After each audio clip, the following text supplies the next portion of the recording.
let's discuss itong mga recent happenings lalo na sa national scene, no? Una na dyan, last week, laman ng usapan sa balita at sa social media itong nangyaring oral arguments sa Supreme Court because finally, Mayor and Tio, naganap na nga yung discussion, oral arguments, regarding the PhilHealth Fund transfer, yung budget.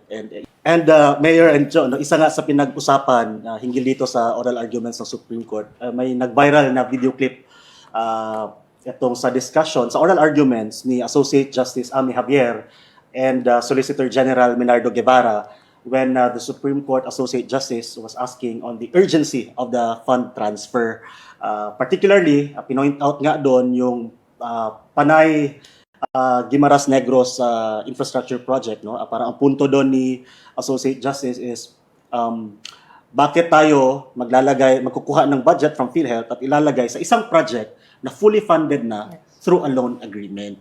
So nag-viral ito siya, Mayor Antio, no? And maraming nagsabi at maraming natuwa na finally nakita ito na some kind of a discrepancy on the fund transfer ng Supreme Court. What's your take on that, Mayor?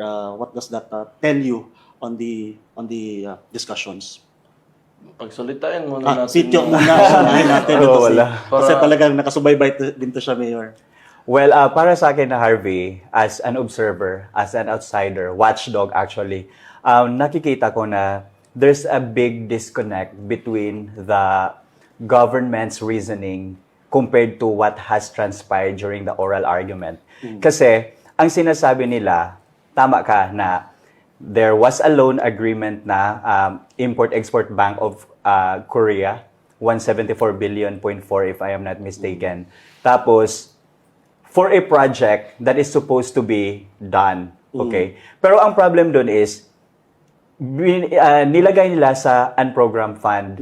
Tapos, that's the reason why they're pooling resources or money from PhilHealth to fund such project. So, it's very good that our Supreme Court is parang standing up for what is really right for the Filipino people. Because first time nating narinig ito na may budget na pala, funded na pala ang program, ang project.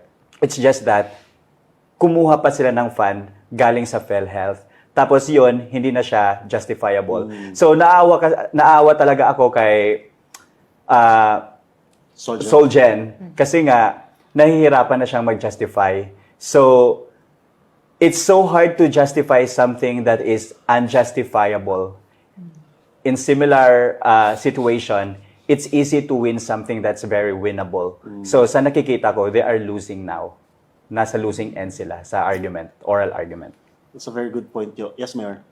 Did they ask kung nasa na ba yung pera? Yes, actually, in that particular clip, Justice Javier asked, so nasaan na yung pera ngayon? Has the government spent even a single centavo from that loan, considering that the project has not even started? Well, there is nothing to spend for if the project has not even started, Your So Honor. where is the money? The money went presumably to the National Treasury for the purpose of using it for projects and programs under the unprogrammed So we have appropriations. unused funds for the project, and yet we still got money from PhilHealth to supplement this fund that has been unused for years. So, ang problema dyan, yung justification kasi nila, kasi alam ng lahat na kinuhaan nila ng pera yung PhilHealth. Yung ginamit nilang reason o yung rason nila na para kumuha ng pera sa PhilHealth is kailangan nila ilagay sa isang proyekto na may pera na palang supposedly nakalagay. And yung masaklap pa doon, yung proyekto na yon hindi siya programmed for this year. Yeah. So, I don't know if I am correct, may pera na galing sa loan na hindi natin alam saan na ngayon that is supposedly for the project. Tapos, may pera pa na galing from the PhilHealth na hindi na rin natin alam kung saan nilagay because the project itself is unprogrammed or unfunded now. It's Tama ba?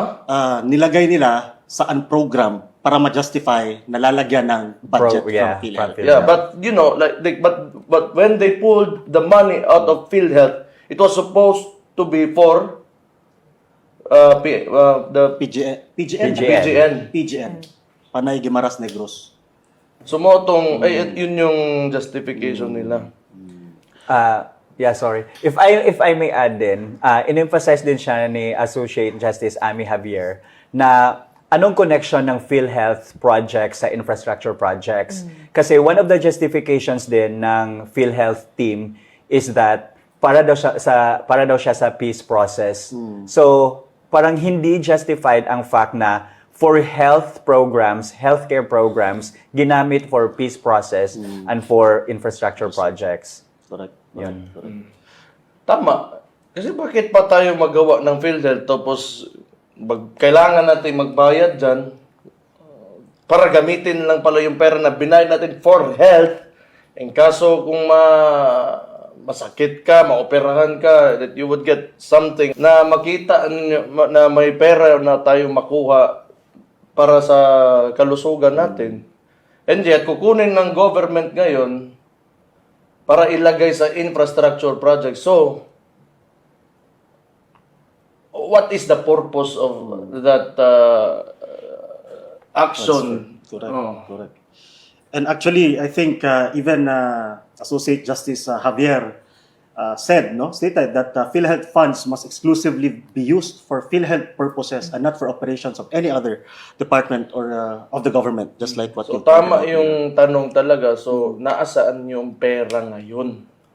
So, that is the main question sa nitong issue na to. Paano nyo ginamit yung pera na yan? Saan na napunta yan? And the people need to know. Kasi ang gobyerno, isa sa mga pangunahing tungkulin ng gobyerno is to provide basic services to the people, and that includes health, ang kalusugan ng kanyang mga citizens. So, I think kailangan talaga sagutin ng maayos ito. And tama yung sabi ni Cho kanina, kung may sagot ka lang talaga dyan, tapos na sana yan, nasagot mo na. Yung problema is you do not have a clear answer Right.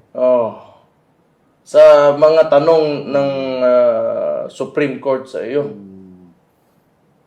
Tama, Mayor. And yun nga, marami yung nagsabi, Mayor and Hannah, no, na ito si Solicitor General Guevara as an observer. Again, he's been part of many administrations. And he seems to be a very intellectual and, well-learned person. But dun nga, during the discussion, kaya yung nasabi mo, Cho, parang mahirap tingnan na nahihirapan siyang sagutin yung question ni Justice Javier.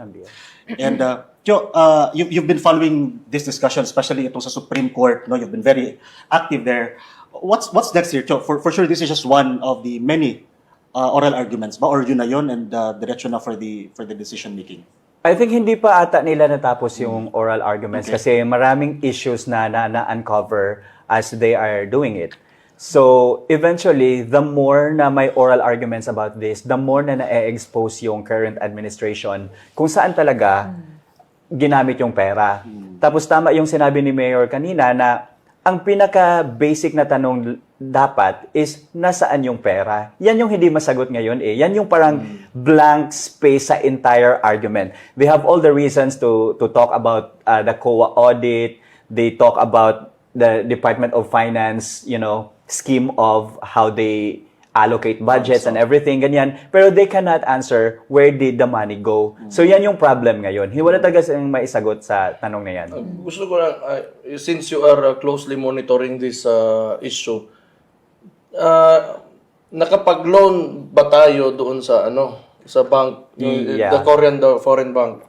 Tapos ngayon, itong PGN? Yeah. Itong PGN, unsa ganin Panay Guimaras Negros. Panay Guimaras Negros Island Bridges.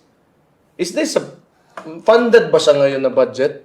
Hindi, kasi nilagay nila sa unprogrammed fund nga. Oo. Meaning, kung ano man yung mangyari doon sa pera na allocated for that specific project, maaaring wala na or nandyan pa. Yeah. So, isa yun sa mga question natin ngayon. And, eto lang, nagdoble na kasi bakit pa nila kailangan kumuha ng PhilHealth money to fund a project which has already been funded Yeah. through a loan? Ng isang usapin dito sa Davao City last week, no, na pinagkagulahan, pinag-usapan at nagbunga ng maraming opinion. Ito nga nangyaring hold-up incident, Mayor, sa downtown dito sa Davao City. And sa isang pawn shop, Mayor, no, allegedly merong 6 na suspect at isa dito, Mayor, ay nahuli na at nasa kustodiya na ng PNP. Ang discussion dito, Mayor, is yun nga, it seems, no, ang people of Davao City, sa mga comments na nabasa natin, maraming nagsasabi na baka nga pinadala talaga yun dito. Yung tao kasi, the suspect na nahuli, Mayor, is from Albuera, Leyte, not from Davao City. And yung most of the opinions ng Davaoenos, Mayor, is yun nga, baka sinadya na pinapunta dito para manggulo. Just in time for the celebration of Araw ng Davao. Your comment in general, Mayor, on this particular incident?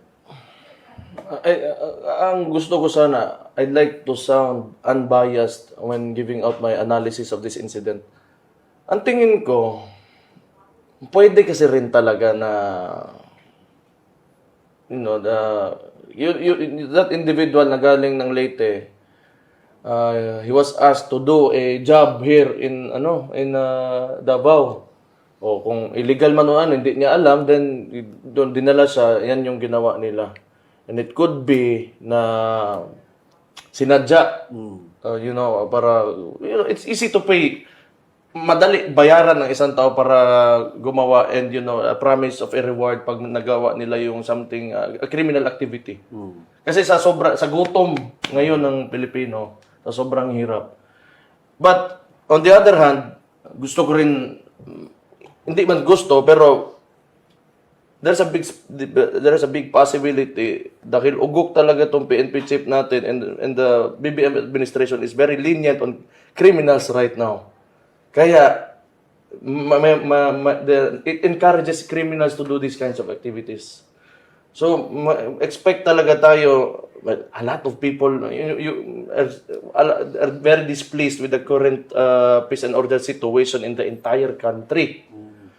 So kahit naman we're doing everything that we can to secure Davao City, pero if yung PNP chief magsasalita na ang droga pampagising, what can you expect? Tama. No?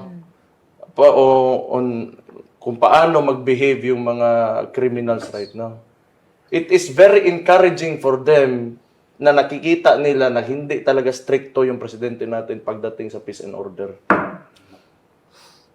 So kaya makikita niyo may maraming bangag talaga sa Facebook. They're, you know, like Videos. na recording themselves and posting it on social media na nagsasabo sila. And then maya na lang may makikita ka na mga matatandang tao, yung pinapatay nila, pinuputulan pa talaga nila ng ulo, tapos bangag nahuhuli. It's all documented. The media is there. A lot of crazy things are happening in this country right now, especially crimes. And yet, ayaw umamin nito. And, you know, like, ang masaklap lang, yung sinabi yung statement niya, which really is very disturbing kasi sa akin, kaya binabalik ko. Because, prohibited yung drugs eh. It should not come out of somebody's mouth, especially when you are the chief PNP. Kung gobyerno ka. Para kasing sinasabi mo, you're tolerating these kinds of activities and everything that, you know, is similar to those illegal and criminality. So ito, kaya may nagkakaroon tayo ng ganito is because lenient talaga yung ano. Wala ka mang narinig talaga ang presidente na threatening criminals. Wala talaga.